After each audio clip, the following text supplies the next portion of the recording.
company called, like I said, it was Bay Area Wrestling, and that was the only company I knew of that was wrestling. Well, they ended up shutting down, so I was just doing research, calling people, and actually at this time I didn't even have a computer or nothing.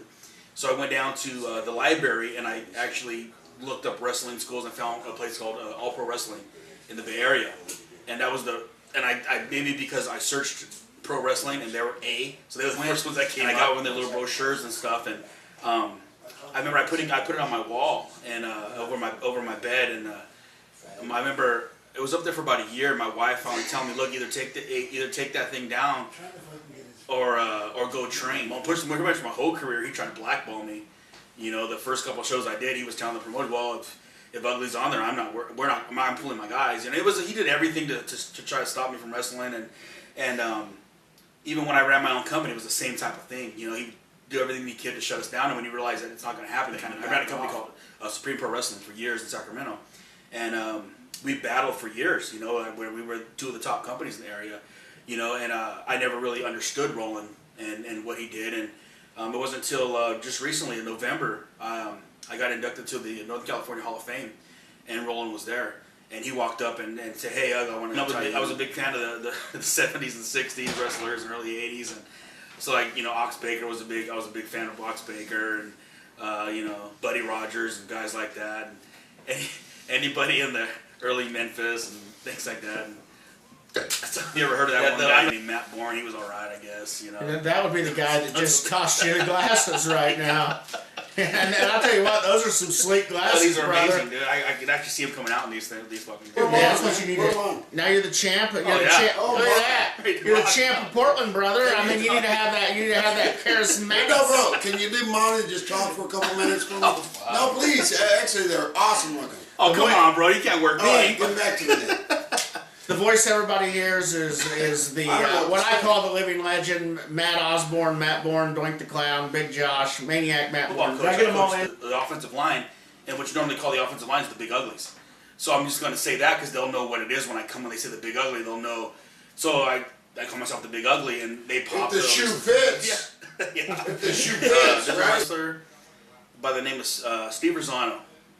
Was one of my first matches. He worked for XPW a lot of years, and another guy named Joe Applebaum or Pogo the Clown. They were kind of the first pros who I was exposed to, because where I was working, there wasn't a lot of veterans out there. There was a lot of young kids, you know, a lot of fucking backyarders. I was one of the few guys that were trained on the shows. They were one of the few guys who actually took me under the wing, liked what I did, and gave me advice and not just shit on me. You know, and they kind of wanted to work with me and work me actually in matches. So I ended up working those guys a lot early, you know, and it was a real eye-opening experience. You know, a few years later, I started working a lot with Manny Fernandez. Manny ran a company. He still to this day he runs a company. I stay awake. And one of the games we do is the Slaposaurus game. I don't know if you ever talked to any guy about Slaposaurus. Actually, no. No, it's basically that.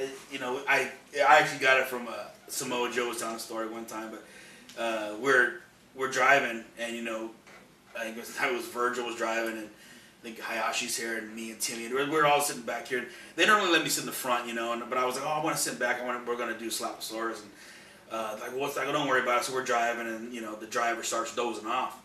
So then I start telling the story because I know he's getting time. Like, hey, you know, back in the old days, going through the woods, there was this blah blah blah, and you see the guy dozing off, and I'm like, there was this thing called the Slaposaurus. Well, what's the Slaposaurus? Then I slap the driver because he's falling asleep and shit. And I'm sitting there, and I'm like, all right, I better slow down. I start slowing down, and I look over, and this fucking car just comes off to the side. I'm like, what the fuck's going on? All of a sudden, I hear this fucking honk, and I look right in my mirror. It's fucking diesel. Yeah, you know, if you do that surgery, you're gonna lose like, you know, 30% mobility, and they pay me. When the grappler called, just said, hey brother, I want you on the show. You have no choice but to do it, you know. So my first real stuff back was here back at Portland, you know, and I think this last little bit of run since I've been back, it's not that pretty good. Yeah, but I mean, it's just I would love to be able to leave something behind where, you know, I can be like, you know, the more of the veterans, you know, and just come back once in a while and help out and still wrestle. I mean, it's funny because like I always say that I'm one of the older guys, and I want to sit there, I want to wrestle until I can't go anymore. But then I see guys like a Shane Douglas, Matt Bourne, getting there and be able to go still. And I'm like, fuck, I can wrestle until I'm 55. You know, if I wanted to, if I stay in shape, you know, I can keep going. You know, so that's what I want. I want to basically get my degree and then still keep wrestling. If something turns out with this, cool. If it doesn't, then I want to just keep wrestling. How about the younger guys coming up? You know, get back to training at school again because that's what I really love is training people.